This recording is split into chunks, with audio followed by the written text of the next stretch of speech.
I know that you often listen to this podcast.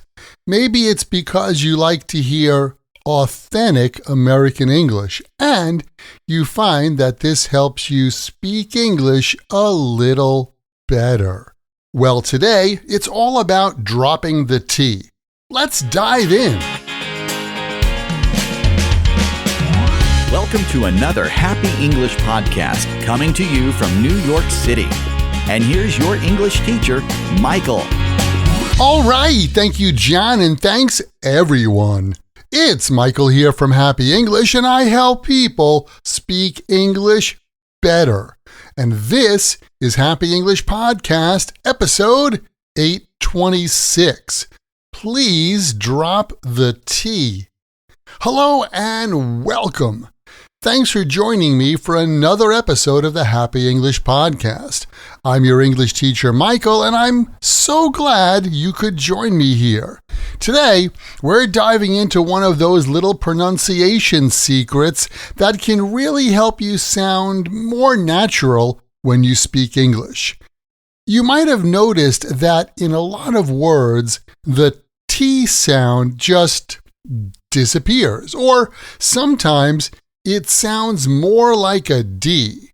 What's going on there? Are native speakers being lazy? Not exactly. There are some actually interesting reasons behind this. Before we practice this kind of pronunciation, let's talk about why English speakers often change or drop the T sound. There are a few reasons, and the most basic is that, well, it's easier to say. When we speak quickly, we naturally look for shortcuts. The T sound can be a little sharp and choppy, so our mouths try to smooth things out, especially in casual everyday speech. And English has a rhythm. It's a stress-timed language, which means we stress certain syllables and weaken others. So in words like butter or little, we stress the first syllable, and the second part kind of fades out. That T in the middle, it softens or disappears. And lastly, it kind of depends on where you are. In some places in the States, in American English, it's super common to hear what we call a flap T. That's when the T sounds like a soft D, especially in words like water, better, and city. And in some parts of the U.S., people drop the T completely in words like 20 or authentic. All right, so let's break this down. Here are the four main cases where English speakers tend to drop the T sound. I'll give you some examples too. First of all, we have words ending in ten, like T-E-N, S-T-E-N, F-T-E-N, and so on. Words with these endings often lose the T sound completely, like eaten sounds like eaten. Listen, sounds like listen. Often sounds like often.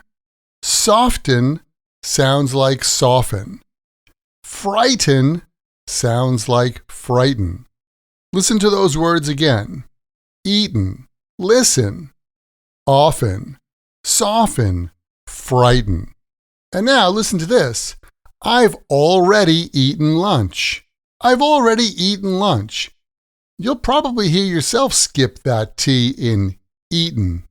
Next up, we have words ending in TTAN, TTEN, or TTON.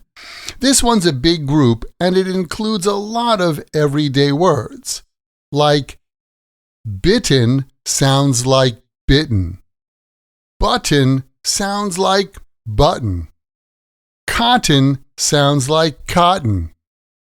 Kitten sounds like kitten. And written sounds like written. All right, listen to those words again. Bitten, button, cotton, kitten. written. And so instead of, I bought a cotton shirt, you might hear, I bought a cotton shirt. The third group is words ending in STLE. In these words, the T is always silent. So we say castle and not castle. Hustle and not hustle. Whistle and not whistle. Wrestle and not wrestle. So it's castle, hustle, whistle, and wrestle. And now listen to this sentence. The kids were playing near the old castle. No T sound there at all. Next, and this one's a bit more regional, but in some areas of the US, when a word is spelled with NT, the T sound is usually dropped. Like authentic is pronounced like authentic. Gigantic is pronounced like gigantic. 20 is pronounced like 20. Listen to those words again. Authentic, gigantic, 20.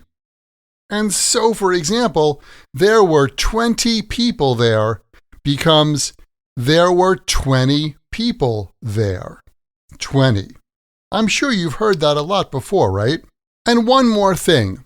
Sometimes the T sound turns into a soft D. This is called the flap T, and it happens in the middle of a word when the first syllable is stressed. Like butter is pronounced like butter. Little is pronounced like little. Better is pronounced like better. And bottle is pronounced like bottle. Listen to those words again. Butter, little, better, bottle. I need a bottle of water. I need a bottle of water. I need a bottle of water. But it's usually pronounced as I need a bottle of water. And here's a tip. When the stress is on the second syllable, the T usually keeps its normal sound. This happens in words like attend, attempt, attorney, and attract. As you can hear there, the T is clear and not dropped. So, if you've ever wondered why English sometimes feels different when you hear it compared to how it's spelled, this is one big reason. The T sound is flexible, and native speakers often change it without thinking. Now, I'm not saying you have to speak this way. I'm not saying you have to drop the T sound. But if you want to sound more natural, especially in casual conversation, it's good to notice when it happens and try it out for yourself. That's it for today's pronunciation tip. I hope this helps you understand native English a little better and sound a little more native too. Do you want to speak English better? You can get more practice using your English when you join my Podcast Learners Study Group. There, you can make new friends. Join us for live group lessons every week where we practice these podcast lessons together. Plus, you get access to the PDF transcript and audio download for every Happy English podcast in the past and in the future. And on top of that, each episode has exercises where you can practice this English point with speaking and writing checked by me. To learn more, just visit myhappyenglish.com and choose podcast lesson 826. Remember, learning another language is not easy, but it's not impossible. And I'm here to help you on your journey. This podcast was brought to you by Happy English. Please visit myhappyenglish.com. Show your support for Happy English by leaving us a review. Get English, get happy, Happy English.